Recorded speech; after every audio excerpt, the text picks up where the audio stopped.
सबसे पहले हम ये समझते हैं कि हमारे पास अगर एक डिप्लॉयड सेल है, अगर हमारे पास एक डिप्लॉयड सेल है मतलब 2n कंडीशन की सेल है। ओके, देखिए ध्यान से 2n, हमारे पास हम एक डिप्लॉयड सेल को लेकर चलते हैं। तो हमने ये पढ़ा था बेटा कि हमारे पास हैप्लॉयड सेल के अंदर, ह्यूमन की हैप्लॉयड सेल के अंदर 3.3 इंटू 10 टू पावर, शाबाश बताओ पावर कौन बताएगा, कौन बताएगा कितनी पावर थी? Sachin. 9। Very good, 9 base pair होते हैं। तो यदि हम इसी डाटा को ले ले 2n, वीडियो ऑन करके बैठो, आराम से दिख रहे हो तो मुझे।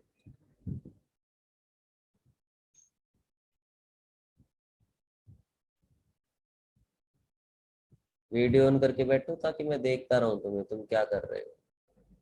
देखो ध्यान से, अगर मैं इसी डाटा की बात करूं कि हैप्लॉइड कंडीशन में मेरे पास 3.3 into 10 to power 9 base pair है, 3.3 into 10 to power 9 base pair यदि मेरे पास मौजूद है, तो 2n कंडीशन में ये बेस पेयर कितने होंगे? ये होंगे 6.6 into 10 to power 9 base pair, 6.6 into 10 to power 9 base pair. Okay, और अगर मैं कहूं आपको कि आपको डिप्लॉयड सेल के अंदर टोटल लेंथ डीएनए की निकालनी है कि कितना बड़ा डीएनए आपकी डिप्लॉयड सेल के अंदर मौजूद है, तो मैंने आपको बेटा एक फॉर्मूला बताया था, हम उस फॉर्मूला को रिपीट करते हैं कि हमारे पास जब भी हमें टोटल लेंथ निकालनी है तो टोटल लेंथ डीएनए की कैसे निकालते हैं? It will be equal to number of base pair multiply by distance between base pair, distance between base pair, क्योंकि ये हमारा जो डिस्टेंस आता है बेस पेयर के बीच में वो कांस्टेंट आता है यदि हम ह्यूमन के भी डीएनए की बात करते हैं। तो भाई हमारे पास डिप्लॉयड कंडीशन में टोटल बेस पेयर कितने हैं? 6.6 इंटू 10 टू पावर 9, और इनको हमें बेस पेयर के बीच की दूरी से गुना करना है, मल्टीप्लाई करना है, तो वो कितनी थी? 0.34 नैनोमीटर। इसका मतलब 10 टू पावर -9 मीटर। अब हम इस डाटा को जब सॉल्व करते हैं, -9 से +9 कट हो जाएगा, तो आपका 6.6 को जब आप मल्टीप्लाई करते हो 0.34 से, तो आपका ये निकल कर आता है 2.2 मीटर पॉजिटिव टर्म।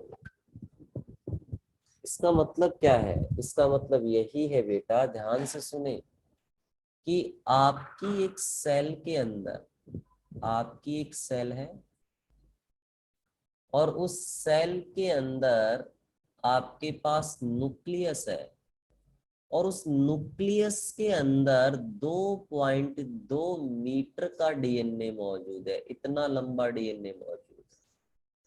अब इसको और भी ध्यान से सुनना, अगर मैं बात करूं न्यूक्लियस के डायमेंशन की, कि न्यूक्लियस की, तो वो माइनस में है, 10 टू पावर -6 मीटर इसका डायमेंशन है। मतलब ये जो घेरा है न्यूक्लियस का, इसको अगर मैं मापूं, इसका डायमीटर अगर मैं लूं, तो ये है, और इसके अंदर 2.2 मीटर का डीएनए मौजूद है। तो यहीं से हमारा एक टॉपिक स्टार्ट हो जाता है कि भैया एक सेल जो आंखों से नहीं दिखाई देती और उसके अंदर उससे भी छोटा उसका न्यूक्लियस, और उस न्यूक्लियस के अंदर आपके 2.2 मीटर का डीएनए कैसे पैक हुआ। तो हमारा टॉपिक यहां से स्टार्ट होता है, पैकेजिंग ऑफ डीएनए, कि डीएनए की पैकेजिंग कैसे होती। अब इस चीज को समझने के लिए आपको कुछ बेसिक चीजें समझनी पड़ेंगी जो इम्पोर्टेंट है। वो बेसिक पॉइंट क्या है, ध्यान से सुनते जाना। सबसे पहले जब हम डीएनए की बात करते हैं तो डीएनए को बनाने वाले 3 कंपोनेंट आपने पढ़े, ठीक है। डीएनए को बनाने वाले कंपोनेंट में नाइट्रोजनस बेस है, प्यूरिन पायरिमिडिन आपने पढ़ा हुआ है कौन कौन से होते हैं। इसके अलावा पेंटोस शुगर में डीऑक्सीराइबोस शुगर आपके पास होती है क्योंकि आप डीएनए बना रहे हो। फिर उसके बाद मैं बात करूं तो हमारे पास फॉस्फेट या फॉस्फरिक एसिड ही होता है। फॉस्फेट ग्रुप में फॉस्फरिक एसिड आपका यूज होता है। ओके, तो बेटा जो ये फॉस्फेट ग्रुप है, जैसे मैं इसको यहाँ पर बना रहा हूँ, ये हमारा फॉस्फरिक एसिड का H3PO4 का फॉर्मूला है। जब ये हमारा डीएनए किसी, क्योंकि ये न्यूक्लियस के अंदर है, न्यूक्लियस के अंदर आपका फ्लूइड पोर्शन है, जब हम इस फॉस्फेट ग्रुप की बात करते हैं तो ये फॉस्फेट ग्रुप हमें वहां पर इस फॉर्म में अवेलेबल मिलता है। मतलब जो OH के यूज होने हैं वो तो होते ही हैं, बाकी आपकी ऑक्सीजन पर नेगेटिव चार्ज होता है, ठीक है। ये कुछ ऐसा मिलता है ऐसे। इसका मतलब मेरा यहां से कहने का पर्पस क्या है कि डीएनए पर कैसा चार्ज है। तो बेटा डीएनए पर नेगेटिव चार्ज है, और उस नेगेटिव चार्ज का कारण डीएनए पर फॉस्फेट ग्रुप है। तो डीएनए को कैसा चार्ज हम कंसिडर करते हैं, डीएनए पर नेगेटिव चार्ज हम कंसिडर करते हैं, और उस नेगेटिव चार्ज का कारण है फॉस्फेट ग्रुप, ठीक है। अच्छा, एक पॉइंट तो ये। दूसरा पॉइंट क्या है कि भी आपने देखा है कि अपोजिट चार्ज एक दूसरे को अट्रैक्ट करते हैं। अगर आपके पास नेगेटिव चार्ज का डीएनए है और आप उसे किसी पॉजिटिव चार्ज वाली चीज पर अरेंज कर रहे हो तो ये उसके ऊपर बड़ी आसानी से अटैच हो जाएगा, अट्रैक्ट होके उसके साथ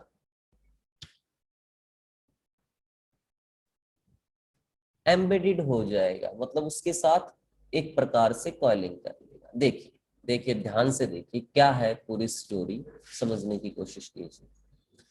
ये मान लीजिए मेरे पास, जब मैं न्यूक्लियस के डीएनए को खोलता हूं तो ये मेरे पास डीएनए की मान लीजिए एक लंबाई है, कंसीडर कर लेते हैं ये लंबाई हमारे पास 2.2 मीटर की,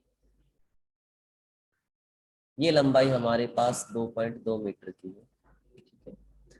अगर मुझे इस लंबाई को छोटा करना है तो मेरे पास क्या तरीका है, मेरे पास तरीका है कि सर इसको ऐसे कॉइल करते चले जाओ, इसको किसी ना किसी तरीके से कंडेंस कर दो, तो ये इसका छोटा रूप हो जाएगा। कंडेंस वर्ड जो आपको बार बार मिलेगा, उस कंडेंस का मतलब है कि हमें उसे समेटना है, छोटा करना है। उसका मतलब है वो टोटल, अगर हम उसको खोल देंगे तो वो उतना ही बड़ा है, ठीक है। लेकिन हमें उसे शॉर्ट फॉर्म में अरेंज करना है क्योंकि हमारे पास जगह सीमित है। न्यूक्लियस का डायमेंशन कितना ले रहे हो, 10⁻⁻⁶ मीटर डायमेंशन कंसिडर कर रहे हो। डीएनए किस रेंज में, पॉजिटिव रेंज में, 2.2 मीटर का डीएनए। तो आप इसको ऐसे ही समझिए कि भी आपके पास एक बड़ी रस्सी है, ठीक है, और उस बड़ी रस्सी को छोटे करके रखना है तो आप उसे क्या करते हो, कॉइल करने लग जाते हो। कॉइल करोगे तो वो क्या हो जाता है, एक छोटी सी जगह में अरेंज हो जाती है। तो यहाँ पर डीएनए के केस में हम उसके लिए वर्ड यूज करते हैं कंडेंसेशन, या कंडेंस फॉर्म हम यूज करते हैं। अब देखिए अगली चीज जो मैं आपको समझाना चाहता हूँ वो क्या है, देखिए ध्यान से समझिए। क्या है कि सबसे पहले इस इतने बड़े डीएनए को अरेंज करने में 2 तरह के प्रोटीन मदद करते हैं यूकैरियोटिक सेल में। ध्यान से सुनना, मैं कंसेप्ट जो बता रहा हूँ वो यूकैरियोटिक सेल का, हमारी सेल का बता रहा हूँ, साथ ही साथ मैं प्रोकैरियोटिक सेल में भी बताऊंगा। कि हमारे पास यूकैरियोटिक डिप्लॉयड सेल के पास जो डीएनए है 2.2 मीटर लंबा, उसको पैकिंग करने में दो तरह के प्रोटीन मदद करते हैं। पहली टाइप जो प्रोटीन है वो है हमारे हिस्टोन प्रोटीन, हिस्टोन प्रोटीन। और दूसरी टाइप के जो प्रोटीन है वो है नॉन हिस्टोन प्रोटीन, मतलब इनसे अलग अलग टाइप है वो। नॉन हिस्टोन क्रोमोसोमल प्रोटीन भी आप कह सकते हो इन्हें, नॉन हिस्टोन क्रोमोसोमल प्रोटीन भी आप कह सकते हो, जो हिस्टोन नहीं है, अदर देन हिस्टोन। ओके। और जो ये प्रोटीन है, जैसे मैं मेनली बात करूं सबसे पहले इस हिस्टोन प्रोटीन की, तो हिस्टोन प्रोटीन जो है, हिस्टोन प्रोटीन जो है उसके पास पॉजिटिव चार्ज होता है। अब बात आती है कि सर इसके पास पॉजिटिव चार्ज क्यों है, तो बेटा सुनते जाना ध्यान से। आपका ये प्रोटीन है, प्रोटीन किससे मिलकर बना होता है? सर प्रोटीन पॉलीपेप्टाइड से मिलकर बना होता है। पॉलीपेप्टाइड पेप्टाइड से मिलकर बने होते हैं, और पेप्टाइड को बनाने के लिए अमीनो एसिड, मतलब मैं बहुत बेसिक यूनिट बोलूं तो प्रोटीन बना होता है अमीनो एसिड्स का। तो इस हिस्टोन प्रोटीन को बनाने वाली जो अमीनो एसिड है, उसमें उन अमीनो एसिड में ज्यादातर ऐसी अमीनो एसिड इनको बनाती हैं जिनके साइड चेन पर या जिनके रेजिड्यू पर पॉजिटिव चार्ज होता है। मतलब ये अमीनो एसिड जो बना रही है हिस्टोन को, इसके कारण इस हिस्टोन के पास पॉजिटिव चार्ज। और मेनली जो दो अमीनो एसिड यहाँ पर हम कंसीडर करते हैं, उसमें एक लाइसीन है, एक आर्जिनिन। ये हिस्टोन प्रोटीन इन दो अमीनो एसिड से रिच होता है, मतलब हिस्टोन प्रोटीन के अंदर ये दोनों अमीनो एसिड आपको अच्छी नंबर में देखने को मिलती है। ठीक है, बाकी के कंपैरिजन, ऐसा नहीं कि दो ही अमीनो एसिड बना रही, बहुत सारे अमीनो एसिड मिलकर इसको बनाती हैं, लेकिन हिस्टोन प्रोटीन के अंदर लाइसिन और आर्जिनिन का नंबर ज्यादा होता है। और ये दोनों ही अमीनो एसिड जो हैं, लाइसिन और आर्जिनिन, इंपॉर्टेंट क्वेश्चन है, ये दोनों ही इसकी जो साइड चेन है वो पॉजिटिव चार्ज देती है।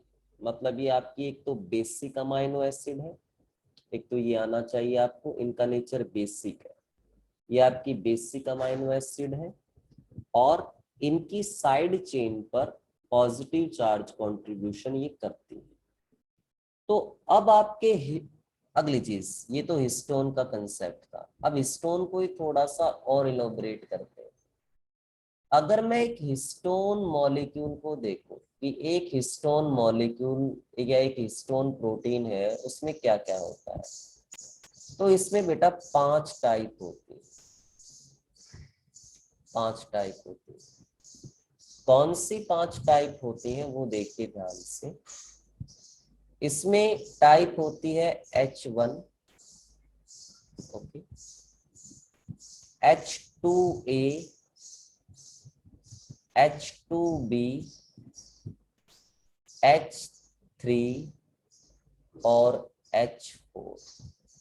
ये 5 टाइप के हिस्टोन प्रोटीन्स का जो ग्रुप है वो आपको एक हिस्टोन मॉलिक्यूल में देखने को मिलेगा। तो 5 प्रकार के हिस्टोन के कंपोनेंट होते हैं, 5 टाइप के हिस्टोन प्रोटीन आपको देखने को मिलते हैं, और ये एक टोटल एक ग्रुप के रूप में अरेंज होते हैं, एक मॉलिक्यूल के रूप में अरेंज होते हैं। ये वाले जो मैंने आपको 4 बताए हैं, ये वाले 4, ये एक गोले के रूप में अरेंज होते हैं, एक गोले के रूप में। और इन ये चारों कौन कौन से, H2A, H2B, H3, H4, ये चारों। और इन चारों की भी डबल फॉर्म होती है, मतलब 2 मॉलिक्यूल होंगे H2A के, 2 मॉलिक्यूल होंगे किसके, H2B के, 2 मॉलिक्यूल होंगे किसके, H3 के, और 2 ही मॉलिक्यूल किसके होंगे, H4 के। तो ये पहले कितने थे 4, और 4 भी कितने मौजूद है किस फॉर्म में, डबल के फॉर्म में, मतलब ये 8 का एक ग्रुप बन गया।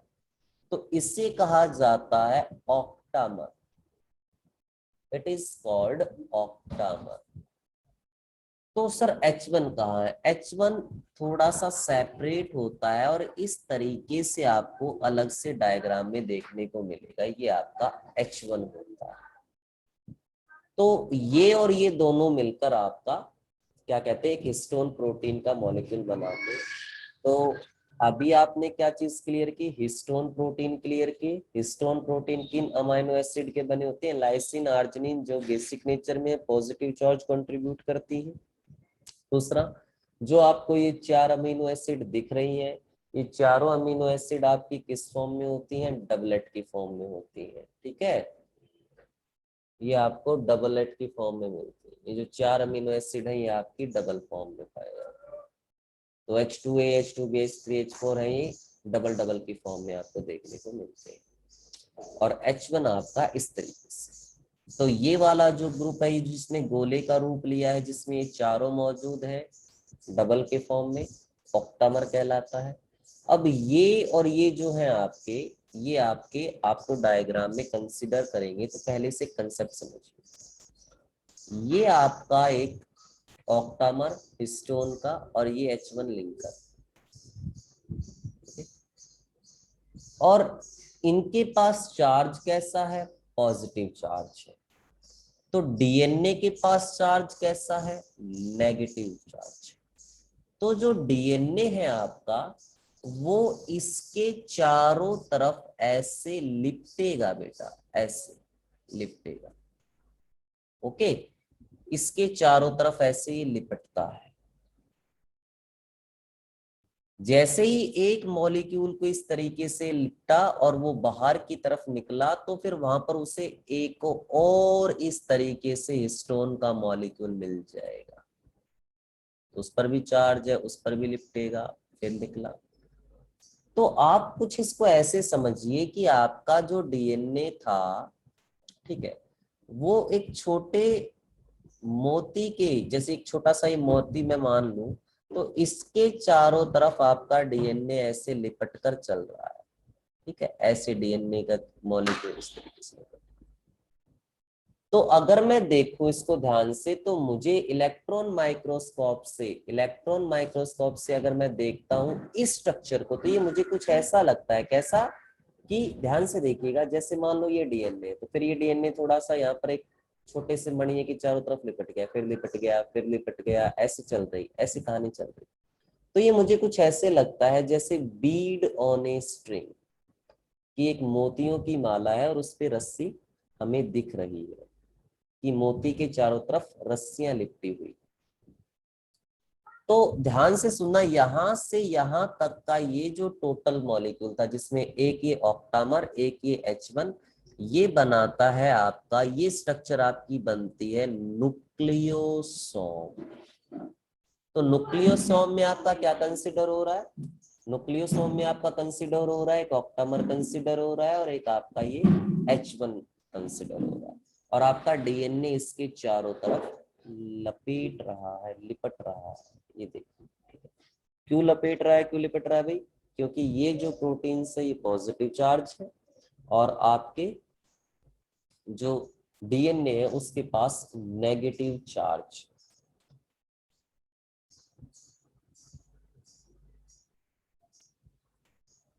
ओके,